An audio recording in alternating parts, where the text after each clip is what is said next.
Shalom, que Dieu vous bénisse, que sa grâce demeure sur vous. Mon nom est Ange Josaphat et nous sommes à l'émission Anakazo du vendredi. La main de l'Éternel est sur vous, la grâce de l'Éternel est sur votre vie. C'est avec beaucoup de joie que je vous fais cette émission Anakazo de ce matin. Excellents enfants de Dieu, faisons la large diffusion de cette émission. Envoyez à tous vos proches, tous vos amis, partagez au maximum, laissez les pouces pour la gloire de Dieu. Vous savez tous que à l'émission Anakazo, notre devise c'est la prière du matin, du midi, du soir, mais aussi la méditation du matin, du midi et également du soir. Nous sommes sur notre grand séminaire sur le mariage et nous parlons sur les catégories ou les types de femmes. Parlons sur ce domaine afin que beaucoup d'entre nous puissions savoir dans quel type, dans quelle catégorie, dans quelle forme nous sommes, afin que l'Éternel puisse nous transformer, nous transcender par sa grâce et par sa puissance. Le mariage est un sujet très complexe et très vaste. Il y a plusieurs dimensions dans l'enseignement du mariage. Il y a plusieurs dimensions, plusieurs catégories, plusieurs compartiments dans l'explication et dans l'enseignement sur le mariage. Mais cette semaine, nous parlons uniquement sur les types de femmes. Ce vendredi, j'aimerais parler sur les bienfaits ou encore le caractère d'une femme. Nous allons prendre rapidement Proverbe chapitre 31 à partir de son verset 12. Elle lui fait du bien et non du mal tous les jours de sa vie. La Bible dit, elle lui fait du bien et non du mal tous les jours de sa vie. Vous savez, lorsque un homme rencontre une femme, il ne vient pas rencontrer une rivale. Lorsqu'un homme rencontre une femme, il ne vient pas rencontrer son semblable à tous les niveaux. Lorsque l'homme rencontre une femme, il vient rencontrer une aide, une personne qui va l'accompagner dans la vision que Dieu lui a donnée. Je tenais à dire ceci à ce Anakazo du vendredi afin que beaucoup d'entre nous soient transformés. Un homme, lorsqu'il rencontre une femme, il rencontre la personne qui viendra changer et transformer sa vie. Lorsqu'une femme rencontre un homme, elle vient rencontrer également la vision qui viendra bouleverser et transformer elle également sa destinée. Le problème, c'est que beaucoup d'entre nous, nous rencontrons des femmes, mais ces femmes-là ne sont pas la vision, ne sont pas la grâce, ne sont pas l'aide que l'Éternel a prévue pour nous. La Bible dit ici que la femme vertueuse a une caractéristique ou une grâce. Qu'est-ce qu'elle fait? La Bible dit, elle lui fait du bien et non du mal. Elle fait du bien à qui? Elle fait du bien à son mari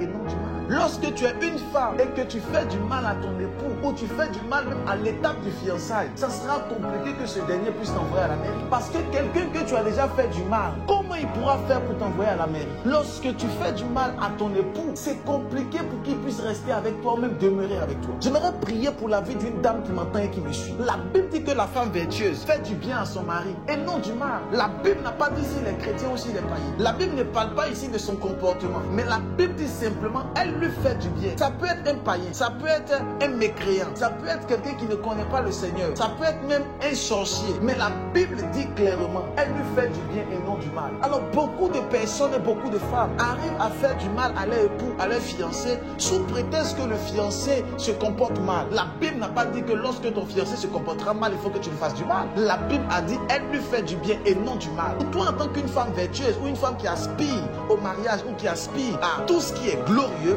tu dois savoir que tu dois faire du bien à celui qui est auprès de toi. La Bible dit clairement dans le livre de 1 Pierre 3 verset 1.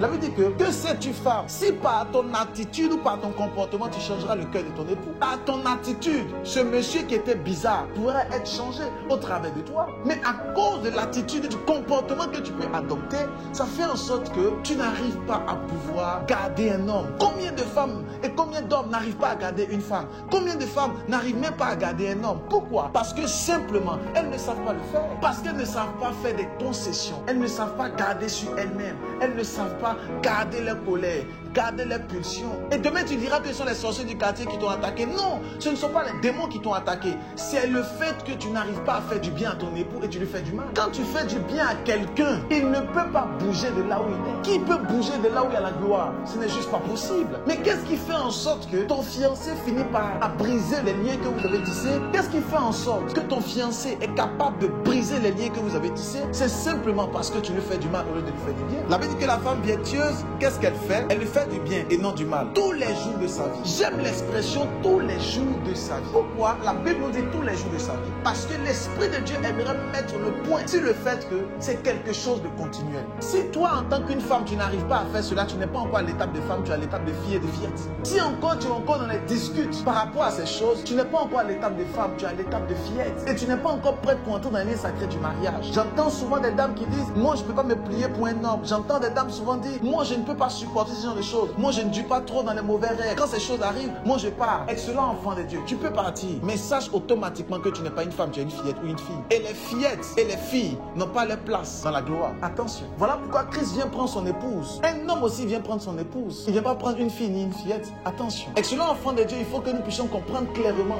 la parole de Dieu. Voilà pourquoi l'Europe, l'Occident et l'Amérique et tous les pays développés ont créé ce qu'on appelle le libertinage. C'est une forme de liberté, mais qui conduit à la mort. Et beaucoup de femmes ont attrapé cette liberté comme un droit afin de pouvoir éclore, sans savoir qu'en réalité c'est un piège. Tout le fait que beaucoup de femmes n'arrivent pas à entrer dans le mariage, n'arrivent pas à garder le mariage, des divorces en cascade, des problèmes en cascade, parce que simplement, excellent enfant de Dieu, elles ne comprennent pas le verset de Proverbes chapitre 31 à partir de son verset 12. Tous les jours de sa vie, elle fait du bien à son mari. Quel que soit le comportement de son mari, elle lui fait du bien. Elle est auprès de lui, elle l'accompagne. C'est son rôle et c'est sa mission. Et en le faisant, tu seras en train de transformer le cœur de ce monsieur. Tu seras en train de changer le cœur de ce monsieur. Mais pas de patience. Voilà pourquoi j'aimerais prier pour toi en ce matin. Que l'Éternel te donne la patience. Que Dieu te donne la vision. Que Dieu te donne la grâce. Beaucoup de femmes sont passées à côté de la bénédiction. Beaucoup de femmes, beaucoup d'hommes sont passés à côté de la grâce. Parce que simplement, elles ne savent pas comment garder un homme. Je prie pour toi ce matin. Je déclare que l'homme qui viendra vers toi, tu sauras le garder par la puissance du Saint-Esprit. Parce que tu entends juste le son de ma voix. Je viens libérer dans ton atmosphère une grâce exceptionnelle. Afin que tu gardes l'homme de ta destinée par la puissance du nom de Jésus. Que l'Éternel fasse de toi